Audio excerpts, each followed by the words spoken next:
welcome to the CNBC TV 18 special. I'm Shireen Bhan and we're in conversation with the Minister of State for Finance, Mr. Meghwal. Meghwal जी बहुत बहुत धन्यवाद आज हमसे बात करने के लिए। शुरुआत करना चाहेंगे ये ऑर्डिनेंस से। सर, एक प्रकार से माना जा रहा है कि ऑर्डिनेंस जो पहले आना चाहिए था 8 नवंबर के नोटिफिकेशन से, जो कल कैबिनेट ने क्लियर किया है, एक प्रकार से डिमोनेटाइजेशन की ड्राइव को कंप्लीट करता है। ऑर्डिनेंस के पीछे रैशनल क्या है, महत्व क्या है, और अगर आप पेनल्टी क्लॉज के बारे में थोड़ा बहुत खुलासा करें तो बेहतर रहेगा।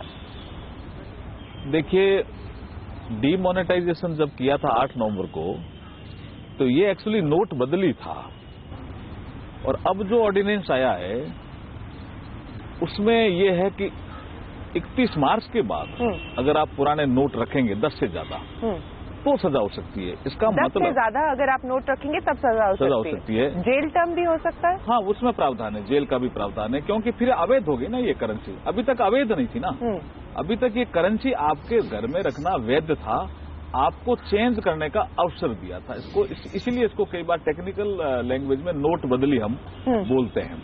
और 30 दिसंबर तक वैसे जमा करा दें बैंकों में, और फिर प्रधानमंत्री जी ने जैसे कहा था कि कोई चूक गया तो एफिडेविट देकर के 31 मार्च तक आरबीआई में, अब जो जमा होगा वो आरबीआई में होगा, बैंक में नहीं होगा। इसलिए 31 मार्च के बाद क्या होगा, इसके लिए ऑर्डिनेंस जरूरी था। तो आपने कहा है कि प्रावधान है जेल टर्म का भी, अगर आप 10 नोट से ज्यादा रखें जो कि लीगल टेंडर अब नहीं है, वो थोड़ा ज्यादा हार्श नहीं हो गया सर? किसी वजह से अगर क्यों रखे पुरानी करेंसी? नहीं, ना रखना चाहे तो रखे, लेकिन अगर 10 नोट बहुत है ना। अगर उसको लगे कि ऐसी करेंसी मेरे पास थी तो 10 नोट अपने आप में काफी है, क्या दिक्कत है? लेकिन अगर 31 मार्च तक कोई आरबीआई पे जाके एक्सचेंज करना चाहे तो क्या उसमें भी कोई स्पेशल क्लास या कैटेगरी होगा, या कोई भी? ऐसा कुछ नहीं, वो उसको उतना एक स्पष्टीकरण देना है कि मैं ये पहले जमा कराने से चूक गया था, या बार था, या बीमार था, like that, nothing else.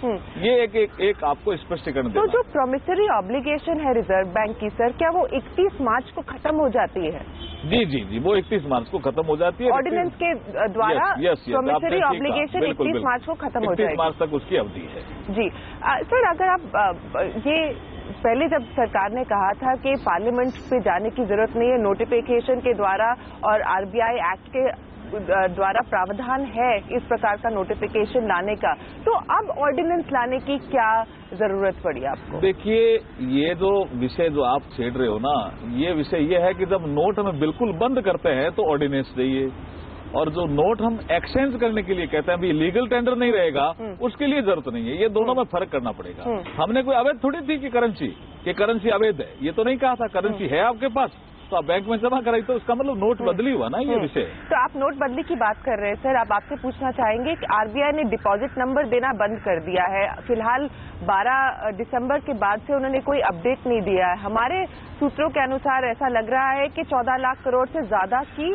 Deposit number हो चुकी है। उस पर आप कुछ खुलासा करना चाहेंगे? देखिए, अभी खुलासा करने का समय 30 दिसंबर के बाद, और उसके बाद भी मेरे ख्याल में कुछ लोग मार्च तक जमा कराएंगे। समय है, खुलासा भी किया जाएगा, ऐसा नहीं है। हम कुछ भी छिपा के नहीं रखना चाहते इस देश से। हम क्या कर रहे हैं पूरा पारदर्शी सिस्टम से आपको देश को बताएंगे। अभी जो आंकड़े आ रहे हैं वो रिकंसाइल भी हो रहे हैं, उसमें आंकड़ों को अभी उजागर करना उचित नहीं है। लेकिन आईडीएस स्कीम, उसके बाद में हमने टैक्सेशन लॉ में अमेंडमेंट करके दूसरी स्कीम लाए, उसके माध्यम से राशि आ रही है। लेकिन कितनी आई है अभी तक, ये आरबीआई खुलासा कराएगी। अब समय आने दीजिए, खुलासा निश्चित रूप से होगा। सर, जब डिमोनेटाइजेशन की अनाउंसमेंट हुई थी तब एक आर्ग्यूमेंट जो बन रहा था कि देखिए हमने 15 लाख करोड़ रुपए डिमोनेटाइज कर दिए हैं, और उसमें जो शॉर्टफॉल होगा, उम्मीद की जा रही थी कि 3 से 4 लाख करोड़ रुपए वापस बैंकिंग सिस्टम में नहीं आएंगे, और वो एक डिविडेंड के तौर पे आरबीआई सरकार को देगी। अब वो अपेक्षा करना छोड़ देना चाहिए। देखिए, वो जो अर्थशास्त्री कब उसमें बहस कर रहे थे ना, तब उनको लग रहा था शायद 2-3 लाख करोड़ जमा नहीं होंगे, पर वो तो सरकार की भी उम्मीद थी। नहीं, देखिए, सरकार नहीं, अर्थशास्त्री एक ऐसा सोच रहे थे। और अब जब शायद टैक्सेशन लॉ अमेंडमेंट तो उसके बाद आया ना, टैक्सेशन लॉ अमेंडमेंट आया, उसमें भी लोगों ने जमा करा रहे हैं ना पैसे, तो जमा कराने के हमने सारे साधन दिए लोगों को। तो अगर कोई आदमी अपना काला धन, जिसको अनअकाउंटेड सोर्स है उसका, वो जमा करा देता है बैंक में, तो जमा कराते ही वाइट हो जाता है, ऐसा तो सिस्टम है नहीं ना। लेकिन वो सिस्टम में तो आया, ये एक पॉसिबिलिटी, वो डिविडेंड वाला एस्पेक्ट एक बार छोड़ दीजिए, तो सिस्टम में तो आया ना। डिविडेंड का एस्पेक्ट छोड़ दे, अभी आप छोड़ दीजिए, क्योंकि रिकंसाइल नहीं हो रहे हैं फिगर। रिकंसाइल होने के बाद हम बताएंगे डिविडेंड भी उसमें आएगा, विषय आएगा। अभी आप क्यों कह रहे हो आप? नहीं, डिविडेंड की बात करते हुए सर, डिविडेंड अगर चाहे आप मानिए कि देना पड़े रिजर्व बैंक को, उसमें आपको आरबीआई एक्ट अमेंड करना पड़ेगा। देखिए, आरबीआई में अपने आप में एक्ट में प्रावधान किया हुआ है, 26 में भी है, 27 में भी है, प्रावधान है। लेकिन अभी आप फिगर को थोड़ा रिकंसाइल होने दीजिए, मेरा ये कहना है। फिगर रिकंसाइल होने के बाद इसमें हम डिसीजन लेंगे। सर, आपने टैक्सेस की बात की, आप IDS 2 का जो अनाउंसमेंट हुआ है उसके लिए भी आपने टैक्स लॉ को अमेंड किया है। IDS 1 में अगर देखें, पहले उम्मीद की जा रही थी कि 70,000 करोड़ से ज्यादा का होगा कलेक्शन, अब जो है कि 55,000 करोड़ तक का कलेक्शन मान के चल रहे हैं। तो IDS 2 में किस प्रकार की उम्मीद है? IDS 2 का नहीं है ये विषय है कि आप जमा कराएं, 50% टैक्स हो गया, 25% राशि हम इस देश के जो गरीब जनता है उसके कल्याण के लिए, कल्याण का मतलब इंफ्रास्ट्रक्चर डेवलपमेंट के लिए रखेंगे, और 25% आपका हो जाएगा। ये एक प्रावधान है, और ये अपना आप में ऐसा अच्छा प्रावधान है जिससे काफी राशि हमारे पास आ रही है। अब आप टैक्स कितनी आ चुकी है सर फिलहाल? नहीं, वो अभी तो रिकंसाइल हो रहे हैं ना फिगर। मैं कह रहा हूं कि टैक्स कलेक्शन पे आपने अच्छा विषय छेड़ा। आप कभी आंकड़े देखते होंगे, अभी हमारे देश में स्टेट का, सारे राज्यों का मिला के कह रहा हूं, और केंद्र का, अगर जीडीपी का टैक्स कलेक्शन परसेंटेज देख रहे हैं तो 16.5 आता है। 16.5% percentage is the tax collection. और जो डेवलप्ड कंट्रीज हैं उनका क्या रहा है? More than 50%। देखिए कितना गैप है जी, इस गैप को कोई पाटेगा नहीं क्या? ये जो डीमोनेटाइजेशन प्रोसेस हमने शुरू किया है, ये इस गैप को पाटेगा, टैक्स कलेक्शन को बढ़ाएगा, और इस देश में जो रिस्क लेकर के शैडो इकोनॉमी चला रहे हैं उनको राहत देगा। और इस देश की जो शैडो इकोनॉमी, वो भी बड़ी संख्या में 23.7% वर्ल्ड बैंक कह रहा है, जो जीडीपी में काउंट ही नहीं हो रही है। इकोनॉमी है लेकिन काउंट ही नहीं हो रही। सर, आप इकोनॉमी और जीडीपी की बात कर रहे हैं, तो एक मंदी का माहौल है डिमोनेटाइजेशन को लेकर, और सरकार ने खुद भी एक्नॉलेज किया है कि थोड़ा बहुत ये मंदी का माहौल, चाहे 1 क्वार्टर रहे, 2 क्वार्टर रहे, इसकी आप प्रेपरेशन कर रहे हैं। तो किस प्रकार की उम्मीद की जानी चाहिए अब आने वाले बजट से? सर, क्या अपेक्षाओं को हम सीमित में रखें कि हमें उम्मीद करनी चाहिए कि बजट 2017 एक स्टिम्युलस बजट होगा? देखिए, जब मनमोहन सिंह जी राज्यसभा में बोल रहे थे, वो अच्छे अर्थशास्त्री हैं, लेकिन उन्होंने कहा कि जीडीपी 2% घटेगी, तब ये बहस चली। और मैं कहता हूं जीडीपी डीमोनेटाइजेशन का प्रोसेस पूरा होने दीजिए, 2% बढ़ेगी। उसका क्या कारण है? जीडीपी के 3 बड़े बड़े बास्केट हैं।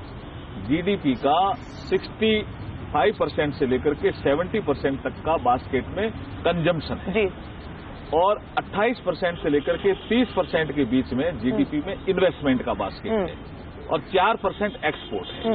फिर छोटे पॉइंट समथिंग डिस्क्रिपेंसीज है, विसंगतियां हैं, जिनको हम ठीक करते हैं। अब आप जब देखिए कि फर्स्ट क्वार्टर और सेकेंड क्वार्टर के बीच में थोड़ा मार्च तक कंजम्पशन आप कहते हो घट सकता है, इन्वेस्टमेंट भी घट सकता है, लेकिन उसके बाद जो सिस्टम आएगा सुधर करके, बहुत तेज गति से आपका इन्वेस्टमेंट भी बढ़ेगा और कंजम्पशन भी बढ़ेगा। मेरा आज भी मानना है कि डीमोनेटाइजेशन प्रोसेस पूरा होने के बाद इस देश में 2% जीडीपी बढ़ जाएगा, घटेगा नहीं। तो दोनों इन्वेस्टमेंट और कंजम्पशन को बढ़ावा देने के लिए किस प्रकार की उम्मीद की जानी चाहिए? किस प्रकार का इंटरवेंशन सरकार से आ सकता है?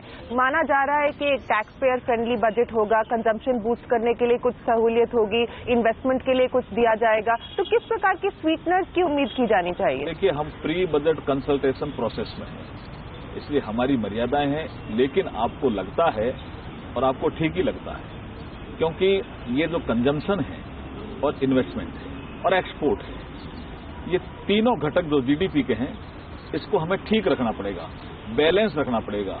और देश की जनता को जहां जहां तकलीफ आई है, जिस तरह से आई है, ट्रेडिंग एक्टिविटी में आई है, मैन्युफैक्चरिंग सेक्टर में आई है, लेबर इंसेंटिव जहां इंडस्ट्री है आई है, इन सब के लिए कुछ न कुछ प्रावधान रखेंगे। लेकिन अभी हम प्री बजट कंसल्टेशन में हैं, हम कंसल्ट कर रहे हैं। सोशल सेक्टर से हमने कंसल्ट कर लिया है, एग्रीकल्चर सेक्टर से कर लिया है, ट्रेड और इंडस्ट्री से कर रहे हैं, कुछ सेक्टर बचे हुए हैं उनसे हम कंसल्ट कर रहे हैं। उसके बाद आपको बजट में इसका रिफ्लेक्शन दिखेगा। सर, आपने फार्म और एग्रीकल्चर सेक्टर की बात की और कहा कि जहां पे पेन है वहां पे सरकार ये पेन को कम करने की कोशिश करेगी। फार्म लोन वेवर की काफी बात चल रही है सर, क्या ये एक मुद्दा है जिस पर सरकार की विशेष टिप्पणी हुई है, फॉर्मल इनफॉर्मली बात हुई है फार्म लोन वेवर को लेकर? देखिए, जो किसानों को ऋण माफी पहले भी इस देश में एक बार हुई है जी, इससे कोई सिस्टम सुधरा नहीं। तो किसान मजबूत बने, वो अपना लोन चुकाने में सक्षम बन सके, अगर ऐसा कोई प्रावधान हो तो शायद किसान पसंद करेंगे। तो आप साफ साफ कह रहे हैं कि फार्म लोन वेवर की अपेक्षा हम नहीं करनी चाहिए। किसानों को मजबूत बनाएंगे ताकि ऐसी स्थिति आए नहीं कि वो चुका नहीं सके, वो चुका सके और दोबारा लोन ले सके। ऐसी स्थिति हम देश में पैदा करना चाहते हैं। सर, बैंकों को लेकर भी अगर बात करें तो जिस प्रकार से एक डिपॉजिट का जो सर्ज हुआ है बैंक के खातों में, तो एनपीए प्रॉब्लम को अगर सुधार करने की बात की जाए तो 2017 में एनपीए इशू को टैकल करने के लिए और क्या सरकार करेगी? देखिए, अभी आपने आरबीआई का आज भी देखा होगा, कल जो डिसीजन हुआ, अभी ये एनपीए 90 डेज का हमारा प्रावधान है कि 90 डेज के बाद एनपीए हो जाता है।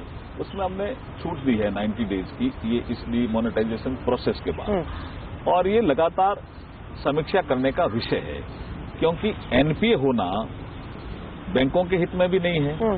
लेकिन एनपीए होने के बाद किसी एमएसएमई सेक्टर में या बड़े स्केल के सेक्टर में, इंडस्ट्रीज में एक दिक्कत आती है, वो दिक्कत भी दूर हो, क्योंकि इकोनॉमी जनरेशन लगातार चलता रहना चाहिए।